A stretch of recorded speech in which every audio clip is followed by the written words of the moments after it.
বেপচা public school and কলেজের HSC পরীক্ষায় form পূরণের সুযোগ না দেয়ায় ভারপ্রাপ্ত অধ্যক্ষ সহ ৩ শিক্ষকের বিরুদ্ধে স্বেচ্ছাচারিতার অভিযোগ তুলে মানববন্ধন করেন শিক্ষার্থী ও অভিভাবকরা। সেটাই আমার জানার বিষয়। আমি একজন অভিভাবক, আমি কেন রেজাল্টটা দেখবো না? আমার দায়িত্ব হচ্ছে এটা। আমার মেয়ে ছাত্রছাত্রীর জীবন আমার কেমনে অন্ধকার করবো? ৭ই মে বৃহস্পতিবার দুপুরে মানববন্ধন ও প্রতিবাদ সমাবেশ করেন শিক্ষার্থী ও অভিভাবক। চট্টগ্রামের ইপিজেড থানার বেপচা পাবলিক স্কুল অ্যান্ড কলেজের সামনে জড়ো হন শত শত শিক্ষার্থী ও অভিভাবকরা। তাদের অভিযোগ, এইচএসসি রিটেস্ট পরীক্ষায় ১ বা ২ বিষয়ে অকৃতকার্য হওয়া ১০২ জন শিক্ষার্থীকে পরিকল্পিতভাবে বোর্ড পরীক্ষায় অংশগ্রহণের সুযোগ থেকে বঞ্চিত করা হয়েছে।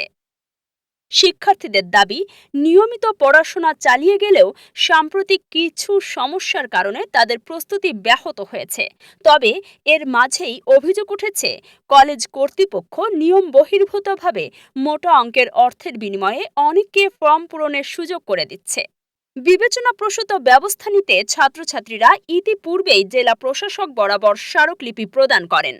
দ্রুত সমাধান না হলে আরও কঠোর কর্মসূচির হুঁশিয়ারি দিয়েছেন শিক্ষার্থী ও অভিভাবকরা। অভিযুক্ত শিক্ষকদের অপসারণ এবং স্বচ্ছতার ভিত্তিতে ফর্ম পূরণের সুযোগ নিশ্চিত করাই এখন তাদের মূল দাবি। আমি একজন অভিভাবক, আমি কেন রেজাল্টটা দেখবো না? আমার দায়িত্ব হচ্ছে এটা। আমার মেয়ে ছাত্রছাত্রীর জীবন আমার কেমনে অন্ধকার করবো? আমরা চাই ফর পাওয়ার জন্য। ওরা পাস করে গেছে আর আমরা পরে এই ফেল করে গেছি। আমাদের এমনও করা হয়েছে হচ্ছে যে ডিটেলস পরীক্ষা ১০২ জন, ১০২ জন কেমনে ফেল করবে? আমাদের সামনে অনেকে আছে যে মানে একেবারে ফুল আনসার গেছে ৫০, ওকে দেওয়া হয়েছে ২ নাম্বার ১ নাম্বার। ওকে সকালে দেখানো হয়েছে খাতাতে ২১ নাম্বার ১৭ নাম্বার, ওকে রেজাল্ট কার্ডে দেওয়া হয়েছে 0 নাম্বার।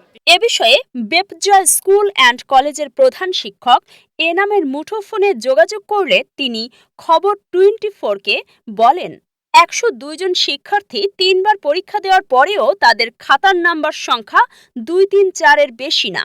জি, তো সেখান থেকে আমাদের প্রথমে ১৫৭ জন পরীক্ষার্থী উত্তীর্ণ হয়। ঠিক আছে, বাকি পরীক্ষার্থীরা যেহেতু এখনো উত্তীর্ণ হয়নি, আমরা একটা ওই প্রশ্নপত্রে পূর্বের প্রশ্ন, ঠিক আছে, আগের যে প্রশ্নপত্র সেই প্রশ্নপত্রে আবার পরীক্ষা নিই ১০ দিন পরে, মানে প্রাক নির্বাচনী পরীক্ষায় যে প্রশ্নপত্র যেই প্রশ্ন আগে থেকে গেছে ১০২ জন পরীক্ষার্থী তাহলে ২ বার পরীক্ষা দিল একই প্রশ্নে, ২ বারই ফেল, কোনোটা তিন সাবজেক্ট ৫ সাবজেক্ট। তাহলে এদেরকে যদি আমরা পরীক্ষা দিতে দিই তাহলে কি তারা পাস করবে? প্রশ্নপত্র আগে দিয়ে দিছি, তারপরেও তারা আমাদের কাছে আসে যে আমাদেরকে আরেকটা সুযোগ দেন, আবার ৩য় নম্বর পরীক্ষা দিই। তারপর আমরা যেহেতু তাদের অভিভাবকরা সবাই আসছে, এখন বোর্ডের অলরেডি পরীক্ষা রেজিস্ট্রেশন শেষ। এই পরীক্ষার্থীগুলিকে যদি আমরা দিই, মানে এদের খাতা যদি আপনি একবার আসেন আমি দেখাবো আপনাকে, খাতাতে ২, ৩, ০, ৭ এই টাইপের, এবং তারা ক্লাসেও আসে না, কোচিং করাইছি আমরা, কোচিংও আসে না। মুস্তাফিজুর রহমানের তথ্য চিত্রে খবর 24 চট্টগ্রাম।